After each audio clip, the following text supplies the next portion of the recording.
नमस्कार, स्वागत है आपका खबरों का पंचनामा में। मैं हूं आपके साथ वक्ता। हम लेकर आए हैं देश और दुनिया की 5 बड़ी खबरें, जिस पर चर्चा के लिए हमारे साथ स्टूडियो में मौजूद हैं कैपिटल टीवी के editor in chief doctor Manish Kumar ji. Doctor साहब, आपका बहुत बहुत स्वागत है। धन्यवाद। सबसे पहले नजर डालते हैं आज की हेडलाइंस पर। आप पार्टी का बीजेपी पर बड़ा हमला, दिल्ली में ऑपरेशन लोटस हुआ फेल। सरकार गिराने की रची गई साजिश, विधायकों को 5-5 करोड़ का ऑफर दिया, वीडियो भी जारी करेंगे। बीजेपी ने केजरीवाल सरकार के शराब घोटालों पर किया अटैक, आबकारी के 3000 करोड़ का मांगा जवाब, कहा ईमानदारी का नहीं पैसों के घोटाले पर जवाब दें।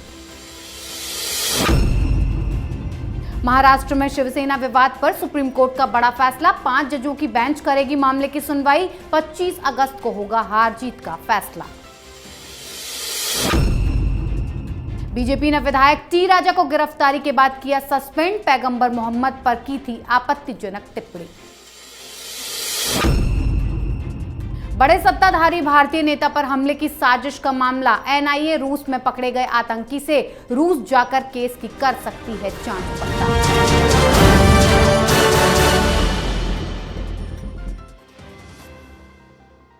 आज की सबसे पहली खबर आप पार्टी का बीजेपी पर किए गए बड़े हमले की। दिल्ली में शराब घोटाले के बाद सीबीआई की कार्रवाई के बाद मचा बवाल बढ़ गया है। आज आम आदमी पार्टी के प्रवक्ता सौरभ भारद्वाज ने प्रेस कॉन्फ्रेंस करते हुए आरोप लगाया कि भारतीय जनता पार्टी दिल्ली सरकार को गिराने की साजिश रच रही है, लेकिन उसका ऑपरेशन लोटस फेल हो चुका है। भाजपा के लोग उनके विधायकों को 5-5 करोड़ रुपए का ऑफर दे रहे हैं, लेकिन दिल्ली में ऑपरेशन लोटस सफल नहीं हो पाया है। केजरीवाल भी ऑपरेशन लोटस को फेल बता रहे हैं। डॉक्टर साहब, केजरीवाल सरकार के लोग बीजेपी पर ऑपरेशन लोटस का जो आरोप लगा रहे हैं वो कितना सही है?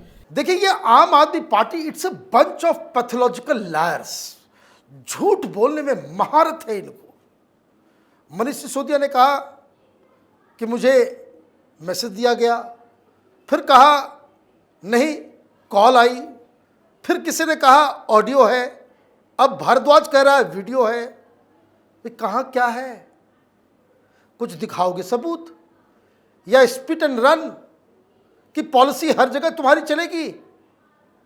देश की जनता के सामने तुमने कहा कि हम सबूत ला करके देंगे, और सबूत के नाम पे क्या दिया तुमने? सवेरे सवेरे ये जिस तरीके से नवाब मलिक यही काम करता था ना, सवेरे सवेरे टेबल लेकर के बैठ जाता था, जेल के अंदर में है।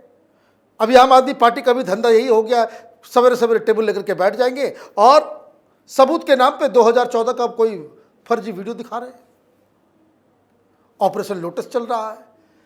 ये लटकाने भटकाने से काम नहीं चलेगा। पिछली बार भी आपने इस तरह का काम किया था कि हमारे विधायकों को खरीदा जा रहा है, ये किया जा रहा है, बाद में मालूम चला ये सब केजरीवाल की करतूत थी। ये अजीबोगरीब किस्म का कॉकटेल है, नार्सिसिस्ट एडेड विथ लाइज। आज गुजरात में है महानुभाव, वहां झूठ बोल करके आ गए कि दिल्ली में हमने 10 लाख नौकरियां दी है। किस डिपार्टमेंट में दिया भाई? कितनों को दिया? लिस्ट जारी करो। गुजरात के लोगों को टोपी पहनाने के लिए पहुंच गए। ये फ्री बिजली फ्री बात भाई, देखिए चाणक्य ने साफ साफ कहा था कि जहां की जनता लोभी होगी वहां कुटिल चतुर किस्म के लोग ही शासन करेंगे। दिल्ली भुगत रहा है। 10 लाख नौकरी का क्या हिसाब किताब है? आरटीआई बता रही है कि 3246 लोगों को नौकरी दी है इस सरकार ने पिछले 7 सालों में, और सबको, किसी को नोबेल प्राइज चाहिए, किसी को भारत रत्न चाहिए, किसी को जो है पद्म भूषण पद्म विभूषण चाहिए। 2-4 लोगों को जेल में जाना चाहिए इसी तरीके से जैसे सतेंद्र जेल गया है, सारी हेकड़ी इनकी निकल जाएगी। जी डॉक्टर साहब, बीजेपी और केजरीवाल के बीच की लड़ाई आरोप प्रत्यारोप पर पहुंच चुकी है। केजरीवाल ऑपरेशन लोटस को फेल बता रही है, तो वहीं बीजेपी केजरीवाल से दिल्ली में किए गए घोटाले का जवाब मांग रही है। 3000 करोड़ रुपए आबकारी के कहां गए, इसका जवाब केजरीवाल क्यों नहीं दे रहे हैं? बीजेपी का साफ कहना है कि हमें आपकी बिरादरी और ईमानदारी का हिसाब नहीं, पैसों का जवाब चाहिए। यानी कि नई पॉलिसी के चलते इतना नुकसान हुआ, इसीलिए जेल जाने का डर अब सता रहा है। डॉक्टर साहब, ये 3,000 करोड़ का क्या हिसाब किताब है, जिसका जवाब बीजेपी लगातार मांग रही भाई है? बीजेपी बेकार ही सवाल कर रही है, वो जवाब देने वाला थोड़ी है। जी। इसके जैसा बंडलबाज व्यक्ति कोई है? आप सवाल पूछते रह जाओगे। नटवर लाल को किसी ने पकड़ पाया आज तक? जी। आखिरी में पकड़ा जाएगा तो फिर जेल जाएगा। क्या कहानी है इस लॉस की, समझ लीजिए। गुजरात में कल इसने कह दिया, जब पत्रकारों ने पूछा कि भाई तुमने ये पॉलिसी वापस क्यों ली, जी। तो उसने कह दिया वापस इसलिए ले लिया कि कभी अब इनको और 500 दुकानें खोलनी थी। 500 शॉप्स जो है और खोलना था, अभी कम था। और चूंकि बीजेपी ने ऐसा माहौल बना दिया, हमारे अधिकारी डर गए। अरे कल तो कह रहे थे कि भगत सिंह की औलाद है, हम डरते नहीं है। तो डर के मारे तुमने इस पॉलिसी को बंद कर दिया कि कहीं से पकड़े न जाए। अब ये बात तो बोल गए, सफेद झूठ। मैं बार बार कहता हूं, केजरीवाल 5 सेंटेंस कहेगा, 3 उसमें झूठ होगा। कभी भी हमसे आप उसको ये करवा ले। अब कहानी क्या है इसकी? दिल्ली में टोटल जो शराब की दुकानें खुल सकती हैं उसकी संख्या है 849। जी। कितनी दुकानें खुल गई अब तक? 826 दुकान खुल गई। 5 जून तक 650 खुली थी। 5 जून से 18 जुलाई के बीच इसने 176 दुकान और खोल लिए। कुल मिला के 24-25 दुकानें और खुली थी। 24 दुकान ही बचे थे खुलने। जी। अब ये कह रहा है भाई घाटा कहां से हुआ, तो बोले हम दुकान नहीं खोल पाए, 500 जो और खुलना था इसलिए हमें होता। लेकिन हकीकत क्या है? हकीकत सिर्फ और 24 ही खुले थे। पैसा कहां गया? उसका बहुत ही सिंपल सा इलाज है। दिल्ली में जो शराब बिक रही थी उसमें बारकोड ही नहीं होता था, जिससे एक्साइज ड्यूटी जाती है। ये सब शराब माफिया को बेच रहा था। कट्टर ईमानदार है। अभी सीबीआई जांच कर रही है।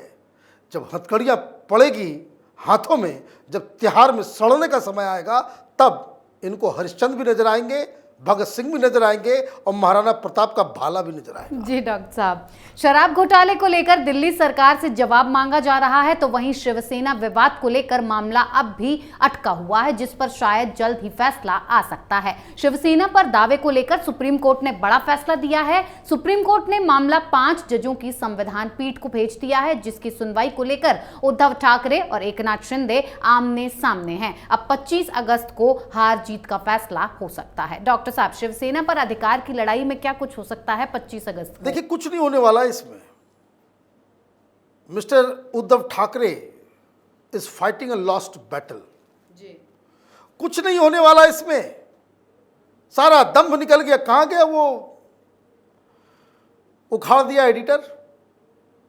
टेबल लगा करके रोज कुछ न कुछ कहते थे। जी। अर्थर रोड जेल में आजकल किताब लिख रहे हैं, खबर आई है। वहाँ उन्होंने बहुत हंगामा किया जेल के अंदर। बोल रहे हैं कि हमें ऐसा कमरा दो जिसमें खिड़कियां हो। जी, वेंटिलेशन हो। वेंटिलेशन चाहिए इनको। अकेले मन नहीं लग रहा। और बताया जा रहा है कि भाई अर्थर रोड जेल में और भी कमरे बनाए जा रहे हैं वीआईपी गेस्ट्स के लिए। जी। तो कुछ लोग और वहाँ पहुँचेंगे। 3 तो दोस्त हैं ही, अनिल देशमुख, नवाब मलिक और संजय राउत। जी। क्या हुआ? अभी तक आप यही कह रहे थे सेंट्रल एजेंसियां जबरदस्ती कर रही हैं, ये कर रही हैं, वो कर रही हैं। बेल नहीं मिल रहा। बेल मिलने की कोई उम्मीद भी नहीं है। क्यों? क्योंकि आपके ने काम ही ऐसा कर दिया है। ठीक उसी तरीके से आप कितना भी दम्भ, कितना भी अहंकार दिखाते, देश तो कानून से चलता है। जी बिल्कुल। आपके पास इलेक्टेड रिप्रेजेंटेटिव मेजॉरिटी में नहीं है। देश का कानून आपके साथ कुछ खड़ा ही नहीं हो सकता। सिंपल सी बात है। ना आपके पास पार्टी रहेगी, ना नाम रहेगा, ना ही सिंबल रहेगा। जी।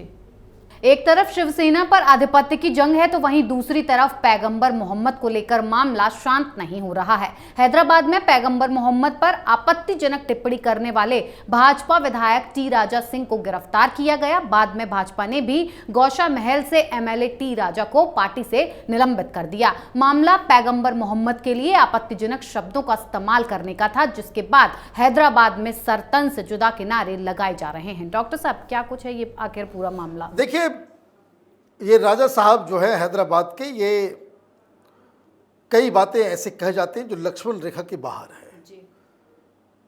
जब ये मसला ऑलरेडी हीटेड है, there is no point to get into it. वो अलग डिबेट है, क्या सही है क्या गलत है। जब भारतीय जनता पार्टी सरकार में है तो उनके सामने बहुत सारे दायित्व होते हैं। अपोजिशन पार्टी नहीं है कि आप खड़े हो जाएंगे किसी भी चीज को लेकर के, लेकिन हां, राज्य सरकारों को यह ध्यान रखना पड़ेगा कि अगर राजा गिरफ्तार होते हैं तो सर तन से जुदा नारा लगाने वाले एक एक लोग गिरफ्तार हों। यह नहीं चल पाएगा कि एक साइड को तो आप पनिश कर दें, उनको जेल में बंद कर दें, और दूसरी साइड अगर इस तरह के नारेबाजी करता है जो बिल्कुल एक थ्रेट है, वो उचित नहीं है। हिंदू समाज सब चीज को देख रहा है और आम लोगों को इसकी जरा सा भी परवाह नहीं है कि भारतीय जनता पार्टी के सामने, सेंट्रल लीडरशिप के सामने क्या क्या नेशनल इंटरनेशनल मजबूरियां हैं। लोग तो न्याय देखना चाहते हैं, और न्याय तभी न्याय नजर आता है जब ये एक तरीके से दोनों ही तरफ एक्शन लेता हो। जी बिल्कुल।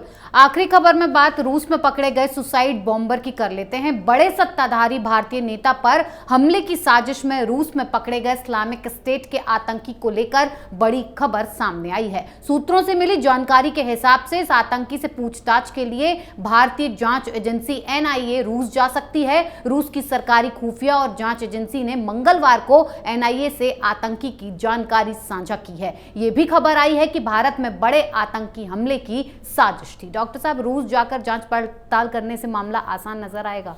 देखिए, रूस जाकर के उससे जो पूछताछ होगी, चूंकि टर्की लगातार एंटी इंडिया एक्टिविटी का एक केंद्र बनता चला जा रहा है। जिस तरीके से हिंदुस्तान में एक के बाद एक इस तरह के लोग पकड़े जा रहे हैं जिनके रिश्ते आईएसआईएस से, अलकायदा से, या आईएसआईएस के इसी तरह से इंटरनेट के जरिए जुड़ने वाला व्यक्ति वही तो लड़का है जो आईआईटी का पास आउट था, एक इंजीनियर था, और वो घुस गया गोरखनाथ मंदिर में। उसी तरीके से इस व्यक्ति को, जिसका नाम अबमोव बताया जा रहा है, ये उज्बेकिस्तान का निवासी है, और ये पिछले अप्रैल और जून के अंदर टर्की में इसने बाकायदा पूरी तरह से ट्रेनिंग ली। ये एक खुदकुश हमलावर, मतलब सुसाइड बॉम्बर था, और डिटोनेटर के साथ वो टर्की से पहुंचा था मॉस्को से वो हिंदुस्तान आने वाला था, और भारतीय जनता पार्टी और सरकार के टॉप लीडर्स इंक्लूडिंग प्रधानमंत्री मोदी को निशाना बनाने की साजिश रच रहा था। अब ये जो जांच पड़ताल होगी, इससे ये मालूम चलेगा कि एक ऐसा शख्स जो हिंदुस्तान आ रहा है, न अंग्रेजी बोलना जानता, न हिंदी बोलना जानता, न हिंदुस्तान की किसी लैंग्वेज को जानता, वो उज्बेकी बोल सकता है, वो रशियन बोल सकता है, 2 लैंग्वेज में ही वो पारंगत है। तो ऐसे कौन लोग थे जो हिंदुस्तान में उसे बुला रहे थे? क्योंकि हिंदुस्तान में कोई इतनी बड़ी साजिश रचेगा तो ऑब्वियसली हिंदुस्तान में कुछ लोग उसकी मदद के लिए खड़े होंगे। एनआईए यही पता लगाने मॉस्को जा रही है। जी डॉक्टर साहब, बहुत बहुत धन्यवाद इतनी जानकारी। धन्यवाद। खबरों का पंचनामा में आज के लिए इतना ही। देश विदेश की बाकी खबरों और उनके सटीक एनालिसिस के लिए देखते रहिए कैपिटल टीवी में। लाइक कीजिए, शेयर कीजिए और कैपिटल टीवी को सब्सक्राइब कीजिए। नमस्कार।